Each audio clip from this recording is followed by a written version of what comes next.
Vamos lá, gente, para a segunda parte do vídeo, e aí a parte final. Agora eu vou falar para vocês sobre a proteção radiológica do que está sendo explicitado e explicado a respeito desses princípios de proteção radiológica dentro da resolução 330. Vamos para a tela. Vamos lá.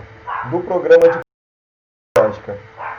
O serviço de saúde que utiliza radiação ionizante para diagnóstico intervencionista deve implementar programas de radiológica que contemplem no mínimo medidas de constância, garantir a segurança e qualidade de atendimento de radiologia.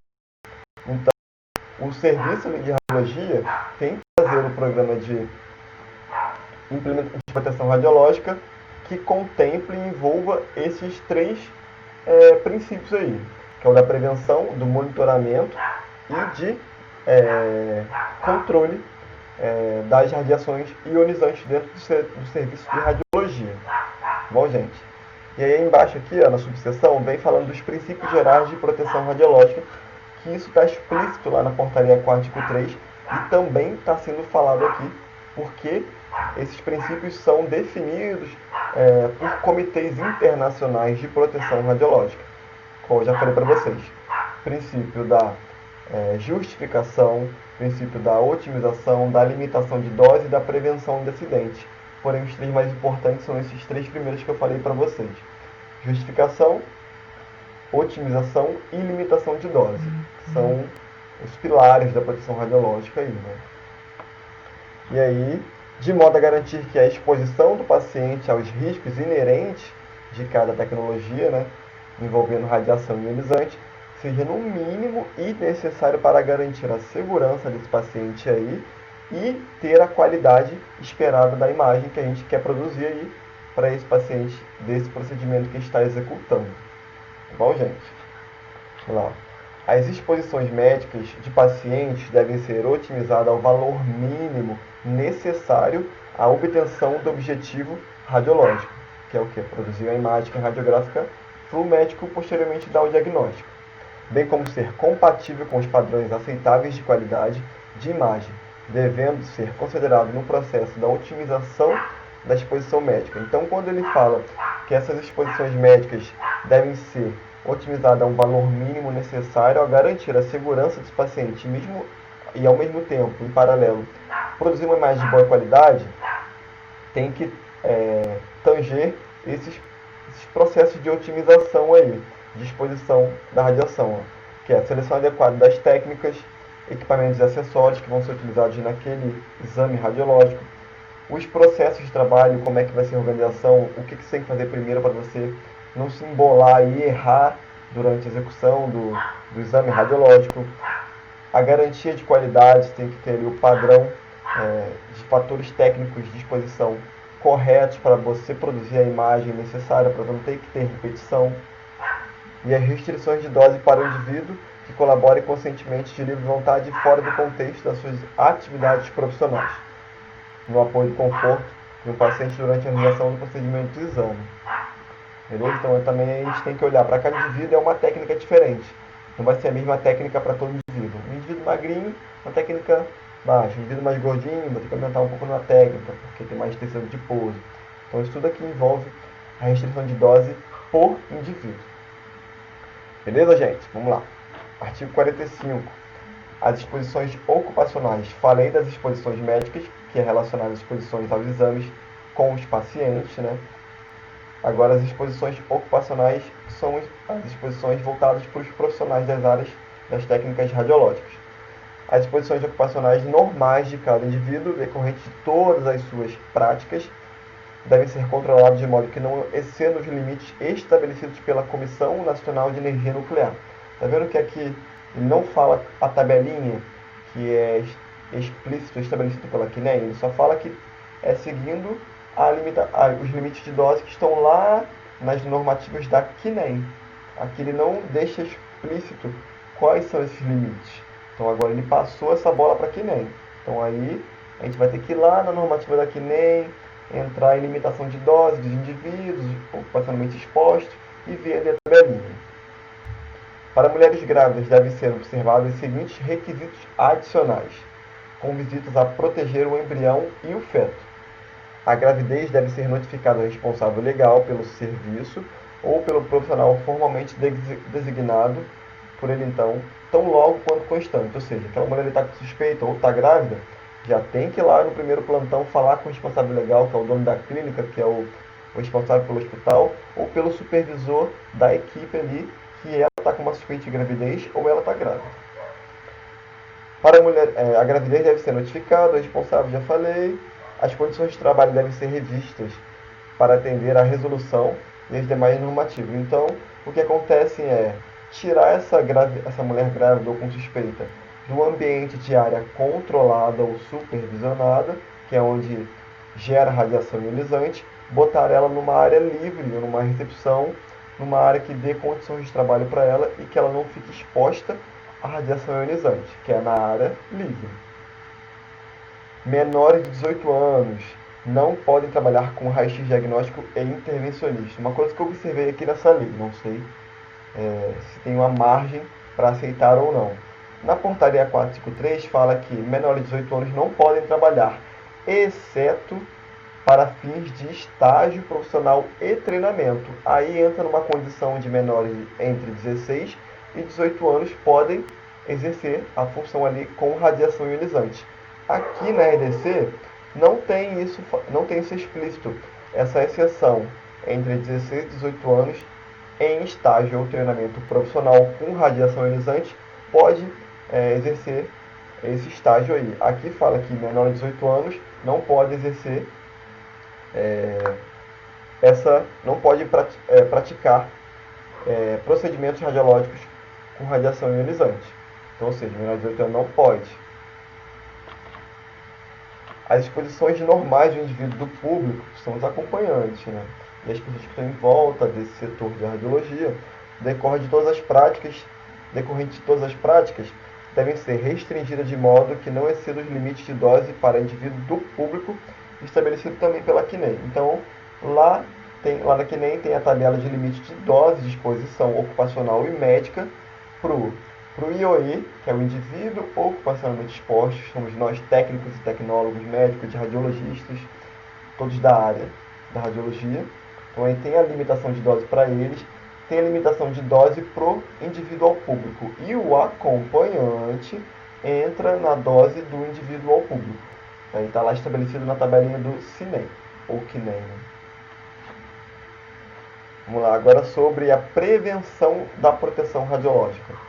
Classificação dos ambientes, das áreas livres, supervisionadas e controladas, segundo as características das atividades desenvolvidas de cada ambiente.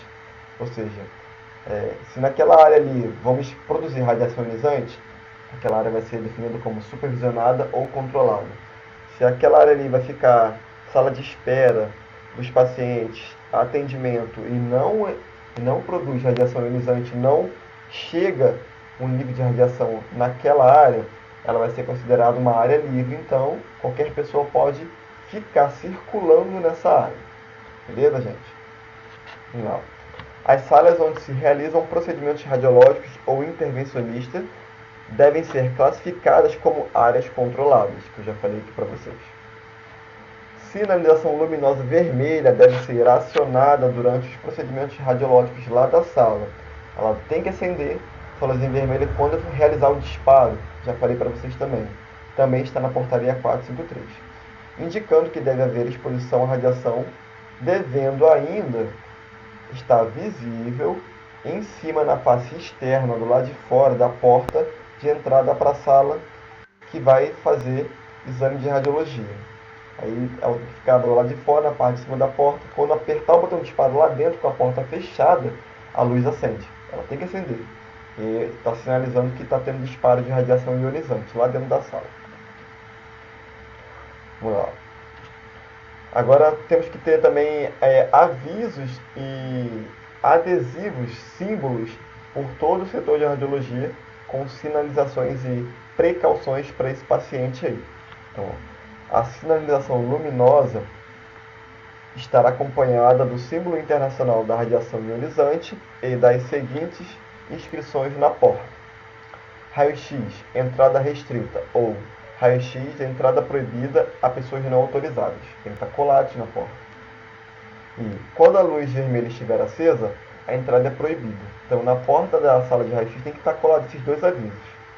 Gente, isso é lei. A vigilância cobra isso. Na sala de exames e nas portas de acesso devem constar, em lugar visível, quadro com as seguintes orientações de proteção radiológica. Paciente, exija e use corretamente vestimenta plumbífera para sua proteção durante o procedimento radiológico. Tem que estar colado dentro da sala. Não é permitida a permanência de acompanhante na sala durante o procedimento radiológico quando extremamente necessário e utilizado. Então, o técnico solicitou a presença do paciente porque tem necessidade de entrar. Senão, não pode entrar. Acompanhante, quando houver necessidade de contenção do paciente, exija e use corretamente vestimenta plumbífera para sua proteção. Beleza? Na sala, pode permanecer somente um paciente de cada vez.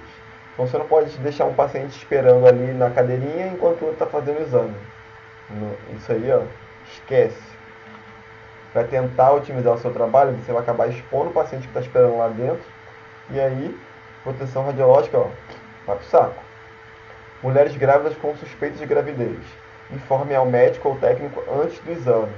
Então, muitas das vezes mulheres não se tocam nessa questão. Então, nós técnicos temos que fazer essa pergunta para as mulheres. Se você vê que a mulher ela tem ainda não sei, vocês vão olhar e vão saber que você sabe que ela ainda pode estar grávida, que ela pode ser uma mulher fértil. Então você pergunta para adolescente, mulher grávida, você acha que está com suspeita de gravidez ou você está grávida? Que aí ela confirmando a suspeita ou a gravidez, ela tem que ser encaminhada ao médico e aí o médico vai decidir analisar se ela faz ou não o exame de imagem. Permitir ao operador, que somos nós, os técnicos e tecnólogos, na posição de disparo, eficaz comunicação e observação visual do paciente mediante sistema de observação eletrônica ou visor do tamanho apropriado, com pelo menos a mesma atenuação da cabine. Então, o que ele está dizendo aqui? Que a gente vai ter que ficar numa porta atrás, ali para realizar o disparo, que é uma porta que vai estar blindada também. Ele tem que ter um visor plumbífero de vidro, que a gente vai ter que ter visão do paciente, ter comunicação com esse paciente. E esse visor também tem que ser baritado, contendo chumbo ali na sua composição. É um vidro plumbífero. Beleza? Está posicionado de modo que durante a exposição nenhum indivíduo possa adentrar a sala sem ser notado pelo operador. Então, é uma coisa muito importante que aconteceu agora lá no novo setor de radiologia, onde eu estou supervisionando lá em Paraty. Lá eles fizeram um visorzinho onde só dá para eu ver o paciente lá na mesa, não dá para eu ver a porta. E aí, qual que foi a ideia? Lá no canto, lá perto da mesa onde o paciente fica, lá no cantinho, na quina, a gente colocou um espelho convexo, igual aquele de ônibus, que aí ele me dá a visão da porta. Eu olho lá para o espelho e ele reflete a porta toda. E aí eu consigo ver na hora do disparo se tem alguém entrando para eu poder cancelar esse disparo. Então, assim, imediatamente na montagem do setor, tem que colocar ali um visor que dá para ver o paciente deitado e dá para ver a porta, tipo um ângulo de 90 graus. E aí, se não puder ter esse visor, aí a gente coloca esse espelho convexo no canto, numa quina, para poder refletir a porta. Aí é uma saída pela tangente. Beleza? Vamos lá. Agora vamos falar de medidas de proteção radiológica. O uso dos equipamentos de proteção radiológica individual coletivo. Obrigatório, gente. Isso aí é uma prevenção de controle de proteção radiológica. Usar os equipamentos de proteção individual e coletivo, né? Opa. Caiu aqui. Vamos lá. É proibido a gestantes e menores de 18 anos desempenhar a atividade a que se refere ao caput dessa lei aqui. Então, menores de 18 anos e gestantes não podem operar equipamentos de radiologia de radiação ionizante. Durante as exposições, é obrigatório ao acompanhante a utilização do equipamento de proteção individual, o EPI, compatível com o tipo de procedimento radiológico, com radiação ionizante, com energia da radiação e com atenuação maior ou igual a 0,25 milímetro de chumbo. Então, isso aqui é a espessura da lâmina de chumbo que tem que compor o avental plumbífero. Tem que ser de no mínimo 0,25 milímetros. O do centro cirúrgico tem que ser de 0,50 milímetros. É um pouco mais grosso, porque lá utilizamos o arco cirúrgico, e a radiação é bem mais intensa. A quantidade de equipamentos de proteção individual disponível, que são os EPIs, os aventais, protetor de tireoide, luva, protetor gonodal, deve ser suficiente para prover proteção adequada a todos os profissionais e eventuais acompanhantes do uso simultâneo de todas as salas de procedimentos radiológicos. Ou seja, tem que ter avental para todo mundo. Tem que ter avental para todo mundo que está para cada sala de procedimento radiológico, mamografia, raio-x, tomografia, tem que ter o seu avental ali dentro. Não pode colocar 3 aventais para atender os 3 setores. Tem que ter 2 para o raio-x, 2 para mamografia, 2 para tomografia, e assim vai. Estou falando aqui 2, mas é o número necessário que precisa proteger lá a equipe e o acompanhante, gente, beleza? Na realização do procedimento radiológico com equipamentos móveis, que são aqueles carrinhos, que levam para o leito, tais como unidades de UTI, berçário, somente será permitido quando for inexequível ou clinicamente inviável a saída desses pacientes para o setor lá de radiologia. Então, o paciente não consegue andar, não dá para colocar na cadeira de roda, aí nós temos que utilizar esse equipamento, que é o equipamento de radiologia móvel, para poder ir até o paciente. Mas mesmo assim, lá dentro da UTI, dentro do berçário, nós temos que cumprir procedimentos de proteção radiológica para proteger todo mundo que está ali em volta. Beleza, gente? Vamos lá. Garantir que os demais pacientes que não puderem ser removidos do ambiente, lá quando estiver realizando o procedimento radiológico com o equipamento móvel, estejam protegidos da radiação espalhada por barreira protetora, proteção de corpo inteiro, com no mínimo 0,5, que eu falei aqui, milímetros de chumbo, ou que estejam à distância necessária do cabeçote e do receptor de imagem para que o equivalente de dose ambiental seja inferior ao definido. Então aqui ele fala que tem que estar numa distância necessária do cabeçote ou do receptor, ali da área de disparo. Não existe uma distância mínima que garante a proteção dos indivíduos. Existe um conceito da lei do inverso do quadrado da distância. O que isso quer dizer? Quanto mais distante você está da fonte de radiação ionizante, menos intensa essa radiação chega até você. Então, se você está numa distância de 2 metros, a intensidade da radiação espalhada chegando até você é 1 ponto. Você dobrou essa distância para 4 metros, então essa intensidade ela vai cair por 1/4 dessa distância, ou seja, ela vai diminuir ainda mais a sua intensidade e a sua energia. E aí, quando chegar até você, ela já vai estar um pouco menos agressiva. Mas nada impede dessa radiação com menos intensidade causar um efeito biológico no seu corpo. Beleza, gente? E aí existe aí um conto de que existe um valor mínimo de 2 metros do disparo do equipamento móvel de radiologia. Isso aí foi lá definido na portaria 453. Aqui não define nenhuma distância mínima necessária de proteção. Beleza? Vamos lá. Todo indivíduo ocupacionalmente exposto, que somos nós profissionais da área da radiologia, deve usar dosímetro individual durante a jornada de trabalho enquanto permanecer na área controlada. É esse aqui, ó. Aqui, gente. Se você vai focar aí, ó. Tá vendo?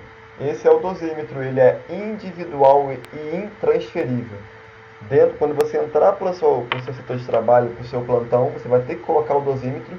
E quando você sair do setor, você vai ter que botar o dosímetro lá no porta-dosímetro que tem no setor, que fica na área livre. Para poder, quando você voltar no plantão, você pegar ele e colocar de novo dentro de um período de um mês. E aí esse dosímetro vai ser enviado e o outro dosímetro vai chegar para você usar. E assim vai ser durante todo o ano, mês a mês. Beleza? E aqui, o dosímetro deve ser trocado mensalmente.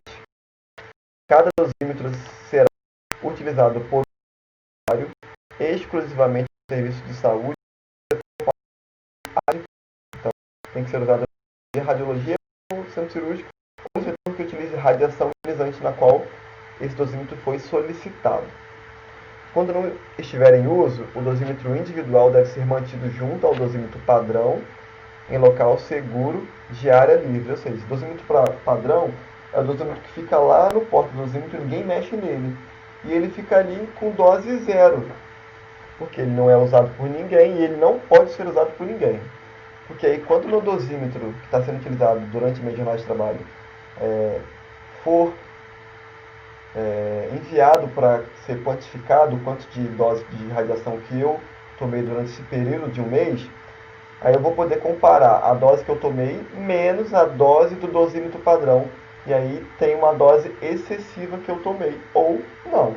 É assim que ocorre. Se houver suspeita de exposição acidental, o dosímetro individual deve ser enviado ao serviço de monitoramento individual para leitura de caráter de urgência, ou seja, eu sofri uma exposição acidental ali, por descuido, meu dosímetro foi exposto. E aí eu vou ter que imediatamente, no outro dia, já enviar esse dosímetro para ser lido, e aí eu pego um outro dosímetro, eu recebo um outro dosímetro. Os resultados de investigação devem ser assentados e comunicados, ou seja, devem ser relatados e comunicados à autoridade sanitária competente nos casos de dose efetiva mensal superiores a 20 milisieverts de dose. Esse 20 milisieverts aqui está estabelecido lá na CINEM, na tabela de limite de dose, mas esse milisievert corresponde a 1 ano de exposição. O IOE, que é o indivíduo ocupacionalmente exposto, ele não pode ultrapassar um período de 1 ano, durante 5 anos, 20 milisieverts. Então isso aí é uma dose estabelecida pela CINEM.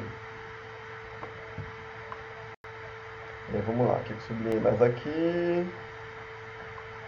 Gente, eu não sublinhei mais nada, então a gente acaba aqui a explicação sobre a RDC 330, espero que vocês tenham gostado, entendido e agregado informação para vocês aí na área de proteção radiológica. Na aula que vem nós vamos falar sobre órgãos